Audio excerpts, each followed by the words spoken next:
ఇప్పుడు ఈ ఇథనాల్ పరిశ్రమది పెద్ద ఇదైంది. ఈ ఇథనాల్ పరిశ్రమ పర్మిషన్ 2021-22లో వచ్చింది.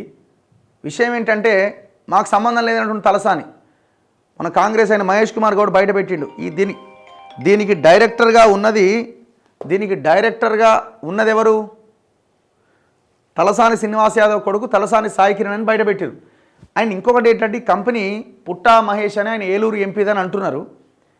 విషయాలు బయటికి రావాలి. ఇప్పుడు దీని మీద ఏం చేయాలనేది ప్రభుత్వం ఆలోచిస్తున్నది. రద్దు చేస్తాము, లేదు ప్రత్యామ్నాయంగా వేరే ప్లేస్కి మారుస్తామని అన్నారు. కానీ అక్కడ మహిళలు మాత్రం ఎట్టి పరిస్థితుల్లో ఊరుకోవట్లేదు. ఏది ఏమైనా మేము సచ్చినా పర్లేదని కంపెనీ మాత్రం ఇక్కడికి రావద్దు. అద్భుతమైన పోరాటం చేస్తున్నారు. ఇథనాల్ పరిశ్రమ పైన కిమ్ కర్తవ్యం?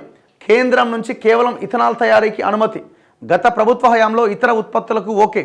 ఇప్పుడు ఈ మేరకు అనుమతులు రద్దు చేయాలా? పూర్తిగా రద్దుకు కేంద్రానికి సిఫారసు చేయాలా? రాష్ట్ర ప్రభుత్వంలో ఉన్నత స్థాయిలో చర్చ. ఇథనాల్ పరిశ్రమ డైరెక్టర్లుగా తలసాని కొడుకు, వియ్యంకుడి కొడుకు. గ్రామ సభ పెట్టకుండా కేటీఆర్ అనుమతిచ్చారు. రాష్ట్రంలో దాడుల వెనుక రాజకీయ కుట్రలు, వాటిని త్వరలో బయటపెడతాం మంత్రి సీతక్క. నిర్మల్ జిల్లా దిలావర్పూర్లో ఇథనాల్ పరిశ్రమ ఏర్పాటు అంశంపైన ఏం చేయాలని రాష్ట్ర ప్రభుత్వంలో చర్చ నడుస్తోంది.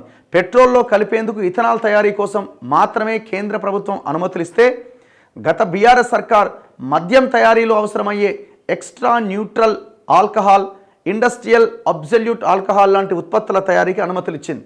పరిశ్రమలో ఉత్పత్తి ప్రారంభమైతే వాయు కాలుష్యం తీవ్రంగా పెరుగుతుందన్న స్థానికుల ఆందోళనతో నిర్మాణ పనులకు బ్రేక్ ఇచ్చింది. అయితే దీని అనుమతులను కేంద్ర ప్రభుత్వమే ఇచ్చినందున, అంటే ఇప్పుడు కేంద్ర ప్రభుత్వం ఇస్తే మేము పెట్టామని చెప్తే కేంద్రం వాళ్ళు ఏమైనా బుల్డోజ్ చేసి ఏమైనా బుల్డోజర్లు పట్టుకొని వచ్చి ఆడేమైనా తవ్వి ఏమైనా పెడతారా? మీరు చెప్పండి ఫస్ట్, మేము రద్దు చేస్తున్నాం, మాకు వద్దిదని. ఈ పేపర్లు కూడా ఎట్లా రాస్తాయంటే దేనికో ఇస్తే వీళ్ళు దేనికో మార్చిండ్రు. దేనికి ఇచ్చినా ఈ ఇథనాల్ పరిశ్రమ అన్నది పొల్యూటెడ్ పరిశ్రమనే, అంటే పర్యావరణాన్ని పొల్యూట్ చేసేదే. రద్దు నిర్ణయం కూడా కేంద్రానిదే అని రాష్ట్ర ప్రభుత్వంలో అభిప్రాయాలు వ్యక్తమవుతున్నాయి. పెట్రోల్ వినియోగంతో వెలువడుతున్న పర్యావరణ కాలుష్యాన్ని తగ్గించాలంటే అందులో కొంత శాతం ఇథనాల్ కలపాలన్నది కేంద్ర ప్రభుత్వ విధానం. పెట్రోల్లో 1.53% ఇథనాల్ కలిపేందుకు 2013-14లో కేంద్రం అనుమతించగా దీన్ని 2020-21లో 8.04% పెంచింది. దీంతో దేశంలో ఇథనాల్ డిమాండ్ ఒక్కసారిగా పెరిగిపోయింది. 2025 నాటికి దీన్ని 20% పెంచాలని కేంద్రం లక్ష్యంగా నిర్దేశించుకున్నది. అయితే దేశ అవసరాలకు సరిపడా ఇథనాల్ అందుబాటులో లేదు. ప్రస్తుత అవసరాలకు సరిపడా కావాలన్నా దిగుమతి చేసుకోవాల్సిందే. ఇథనాల్ను దేశీయంగా తయారు చేయాలన్న లక్ష్యంతో కేంద్రం గత కొన్నేళ్లుగా రాష్ట్రాలను ప్రోత్సహిస్తోంది. ఇందులో భాగంగా గతంలో నిర్మల్ జిల్లాలో ఈ ఇథనాల్ పరిశ్రమకు కేంద్రం అనుమతులు ఇచ్చింది. పాడైన మిగులు వ్యవసాయ ఉత్పత్తులతో ఇథనాల్ తయారు చేయొచ్చని కేంద్రం అనుమతిస్తోంది. మన దేశంలో ముఖ్యంగా చెరకు, మొక్కజొన్న లాంటి వ్యవసాయ ఉత్పత్తులతో తయారు చేస్తున్నారు. దీంతో ఈ వ్యాపారంలో ఎక్కువగా ప్రయోజనం రైతులకే కలుగుతోందని, కాలుష్యం తగ్గుతోందని కేంద్రం సమర్థించుకుంటోంది. మీ బొంద.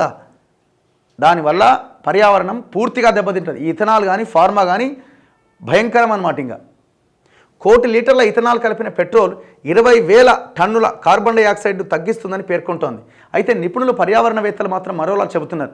వ్యవసాయ ఉత్పత్తులు వినియోగించే ఇథనాల్ పరిశ్రమల నుంచి వాయు కాలుష్యం తీవ్రత ఎక్కువగా ఉంటుందని, వెలువడే హానికారక రసాయనాలతో స్థానికులకు శ్వాసకోశ వ్యాధులు వస్తాయని హెచ్చరిస్తున్నారు. 2013-14లో దేశంలో 13 కోట్ల లీటర్ల ఇథనాల్ విక్రయాలు జరిగితే అది 2020లో 21,000 కోట్ల లీటర్లకు చేరుకున్నది. ఇప్పుడు దీన్ని ఏం చేయాలనేది ఆలోచిస్తున్నారట. ఇథనాల్ పరిశ్రమతో సంబంధం లేదు తలసాని శ్రీనివాస్ యాదవ్. ఇథనాల్ పరిశ్రమతో తమ కుటుంబానికి ఎలాంటి సంబంధం లేదని మాజీ మంత్రి తలసాని శ్రీనివాస్ యాదవ్ అన్నారు. రాజమండ్రి దగ్గర డిస్టిలరీస్ కంపెనీలో 8 మంది డైరెక్టర్లలో ఒకరిగా గతంలో తన కుమారుడు ఉండడం వాస్తవమే. 2016లోనే రాజీనామా చేశారు. గురువారం విలేకరుల సమావేశంలో తలసాని మాట్లాడారు. ఇథనాల్ పరిశ్రమ తమ కుటుంబానిదని నిరూపిస్తే దాన్ని రాసిస్తా. దిలావర్పూర్ గ్రామ ప్రజలకు జవాబు చెప్పాల్సింది ప్రభుత్వమే. ఎందుకు కేటీఆర్ చెప్పడా? ఎవరి హయాంలో ఇథనాల్ పరిశ్రమ పెట్టాలనుకున్నారు?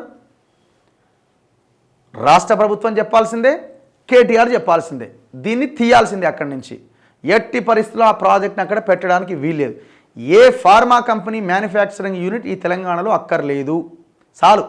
జరుగుతున్న పొల్యూషను, జరుగుతున్న విధ్వంసము సాలిగా. ఎందుకో మాట్లాడతలేడు. మరి కేటీఆర్ ఎందుకో ఈడికి బోడు? ఈయన అంటుంటాడు కదా, ఆడికి వస్తావా, నువ్వు వీడికి వస్తావా అని. మరి నువ్వెందుకు ఆడికి పోవు? అపోజిషన్ లీడరే కదా. నువ్వు అపోజిషన్ లీడర్గా ఉండి కూడా నువ్వు పోలేకపోతున్నావు అంటే నిన్ను జనం ఎట్లా చూస్తున్నారో అర్థం చేసుకో. ఇథనాల్ పరిశ్రమ మీద ఒక్క స్టేట్మెంట్ ఎందుకో లేదు కేటీఆర్ది. మళ్ళీ మాట్లాడి ఇచ్చేది వద్దని, ఎందుకంటే ఆయనే తీసుకొచ్చిండు కదా.